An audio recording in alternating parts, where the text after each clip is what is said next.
Welcome to Always and Wire. Today we're talking about Akmal's view on the status of the Malaysian Indian Congress. And this is a really significant piece of political drama unfolding right now. We're looking at a potential fracture within the Barisan Nasional coalition. A huge one. And specifically, a long-standing member of the Malaysian Indian Congress seems to be questioning its entire future there. It's creating, well, a lot of tension. It really is. The stability of the entire government structure could be at stake here. Absolutely.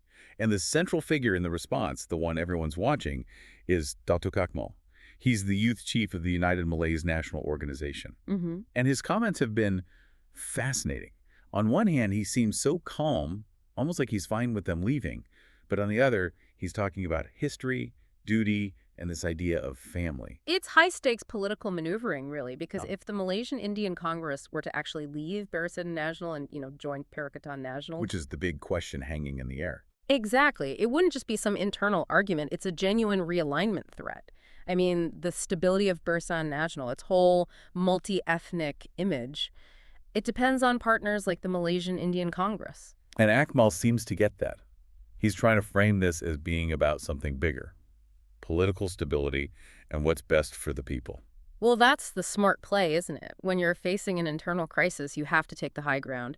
He's signaling that the United Malays National Organization is the mature one here, while also, using stability as the reason they should all stick together. Okay, so let's unpack how this all kicked off. It started with the leadership of the Malaysian Indian Congress itself, specifically its acting president, Saravanan.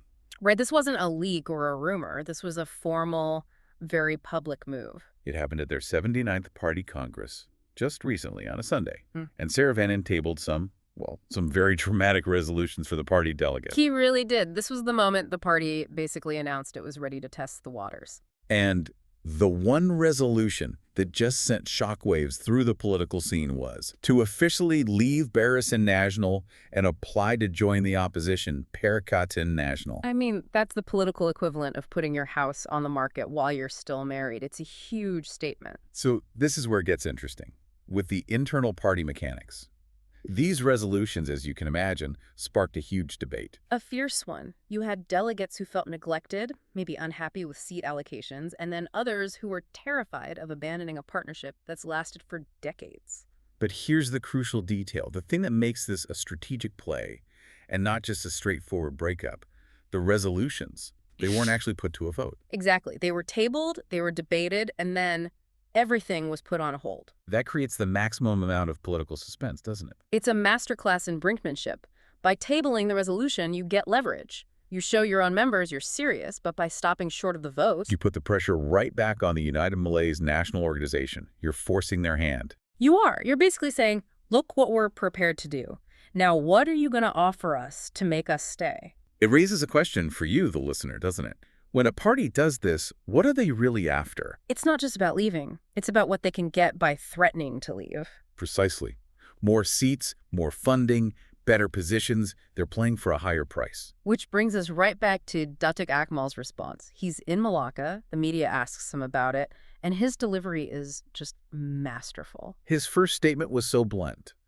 He basically said that the United Malays National Organization would not try to stop the Malaysian Indian Congress from leaving. He said he respects their right to decide, which is clever, right? It avoids making them look desperate or like they're trying to control them. Very clever. But then, almost in the same breath, came the pivot. The pivot to the family. The family. He immediately stressed how close the relationship is, that it's like a family.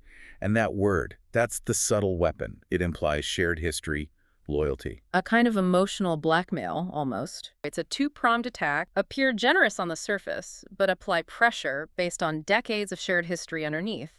He's saying if you leave, you're not just leaving a coalition, you're abandoning your family. Let's talk about what he called his open door policy. He said, look, if the Malaysian Indian Congress leaves, we're grateful for everything they've done. Which sounds very magnanimous. But he also said that if they stay, the door is perpetually open. They'll always be welcome. It's just smart communication. He's keeping the bridge intact. So even if things get worse, the United Malays National Organization has maintained this non-toxic public position. It gives the Malaysian Indian Congress a way back if they need it. It sets the baseline, doesn't it? Akmal made it clear that the United Malays National Organization will always see the Malaysian Indian Congress as a fundamental part of Barisan Nasional. And that's such a powerful framing. It shifts the burden of the decision entirely onto the Malaysian Indian Congress. Now, if they leave, they're the ones breaking up the family. It makes their move look opportunistic, not necessary. That's a heavy weight for a delegate to vote on. So we need to connect all this talk, the family, the stability, to the cold, hard political reality right now.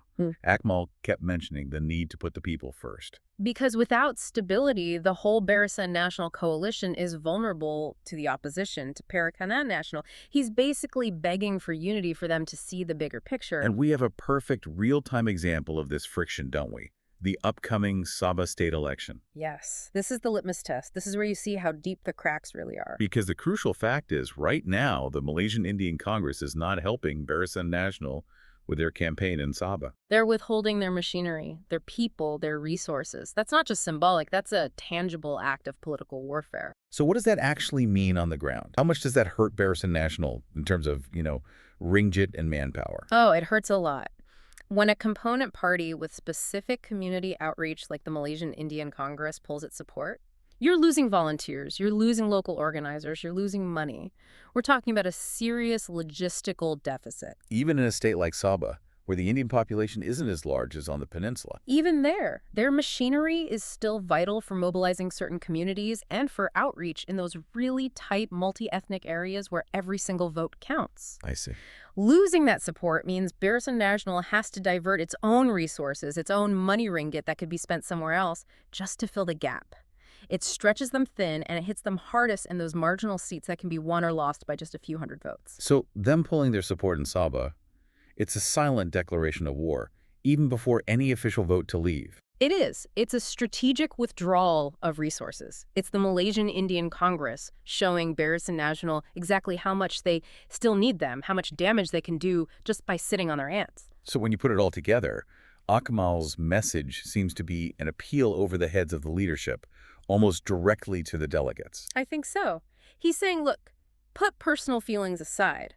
This decision has to be about the stability of the coalition, not just your own party's internal politics. He's arguing that loyalty to the whole idea of Barisan Nasional should outweigh the desire for, say, a few more seats. It should.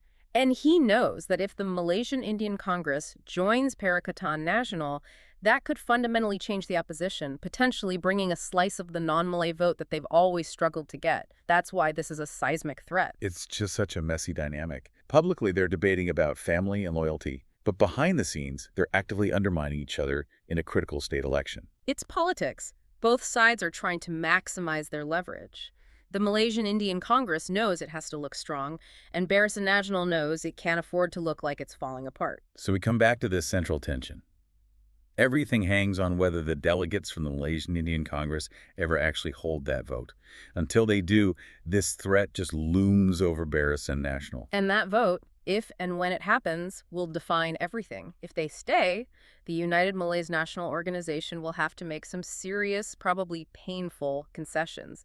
If they go, the entire coalition has to be rebuilt. It really makes you wonder, though, how much power does that family relationship argument really have when real political power and self-interest are on the table? Is history enough to fight off pure ambition? That is the ultimate question for any political alliance in this day and age, isn't it? A lot is riding on that vote. Remember to like and subscribe for more videos like this.